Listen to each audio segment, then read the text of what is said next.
Assalamualaikum warahmatullahi wabarakatuh. Perkenalkan, nama saya Dozi Sazwara dengan NIM 203200248 dengan prodi Manajemen Pendidikan Islam, Fakultas Tarbiyah dan Keguruan. Saya merupakan salah satu mahasiswa di Universitas Islam Negeri Sultan Toha Saifuddin Jambi yang menempuh pembelajaran pada semester 6 saat ini. Dan pada kesempatan kali ini saya mendapatkan tugas berupa pembuatan video, yang mana tugas itu diampuh oleh dosen kita, Pak Samsul Huda, yang merupakan tugas untuk memenuhi ujian tengah semester. Untuk kelanjutannya kita simak di video berikutnya. Di sini saya akan menjelaskan teknik-teknik resolusi dan teknik-teknik simulasi konflik. Adapun yang pertama, pengertian resolusi konflik. Secara singkat, pengertian resolusi konflik adalah suatu proses pemecahan masalah yang kooperatif efektif, di mana konflik adalah masalah bersama yang harus diselesaikan secara kooperatif. Adapun menurut pandangan yang lain, resolusi konflik adalah kerangka kerja intelektual umum untuk memahami apa yang terjadi di dalam konflik dan bagaimana memahami apa yang terjadi di dalam konflik untuk melakukan intervensi di dalamnya. Selain itu, pemahaman dan intervensi dalam konflik tersebut tentunya memerlukan pengetahuan khusus tentang pihak yang berkonflik, konteks sosial, aspirasi mereka, orientasi konflik mereka, norma-norma sosial, dan sebagainya. Dari implikasi penting dari kerjasama. Adapun tujuan dan upaya resolusi konflik adalah sebagai berikut. Yang pertama, mencegah konflik yang terjadi berkembang hingga terkendali. Yang kedua, mencegah konflik laten muncul kembali. Yang ketiga, menghapus atau menghilangkan sumber konflik. Dan yang terakhir, yang keempat, konflik ditransformasi menjadi kekuatan perubahan sosial yang positif. Dan itulah tadi tujuan dan upaya pemutusan konflik. Adapun yang B, teknik resolusi konflik. Yang pertama dapat dibukukan pertama, mediasi.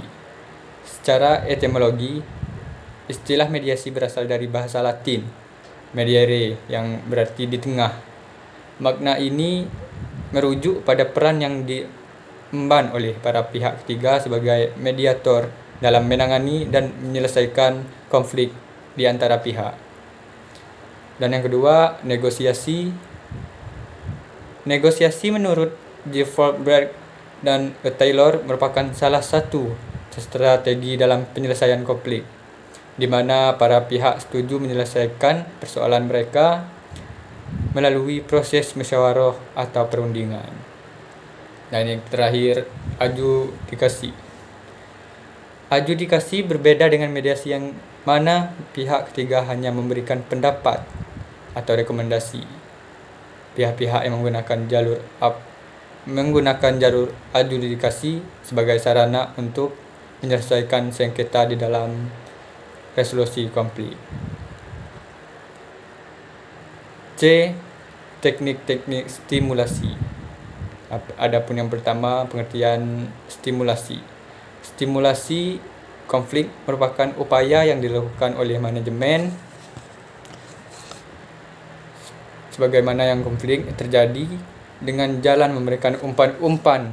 Stimulasi dapat menyebabkan pihak-pihak yang terlibat konflik mengarahkan konfliknya dengan sesuatu yang bersifat positif bagi dirinya maupun orang lain, dan termasuk juga di organisasi. Adapun dua tingkatan kepemimpinan dalam resolusi konflik. Yang pertama yaitu top down, Itu pendekatan atas ke bawah. Yang kedua, bottom up, yaitu pendekatan bawah ke atas. Dan yang terakhir, middle out. Adanya yang ketiga, mengurangi ketergantungan, yaitu terdapat komunikasi, keanekaragaman, dan persaingan. Dan yang terakhir, metode stimulasi konflik. Metode stimulasi konflik meliputi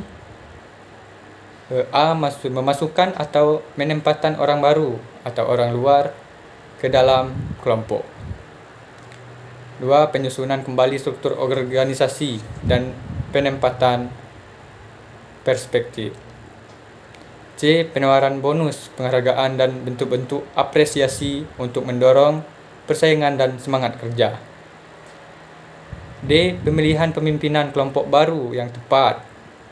Dan yang terakhir, E. Perlakuan yang berbeda dengan kebiasaan yang selama ini, dan atau mengembangkan pola pikir dan pola gerak out of the book. Mungkin itu saja yang dapat saya sampaikan di materi kali ini. Mungkin terdapat kesalahan. Saya Dozi Sazwara mengucapkan mohon maaf sebanyak-banyaknya karena masih tahap belajar. Saya tutup dengan membacakan Alhamdulillah. Wassalamualaikum warahmatullahi wabarakatuh.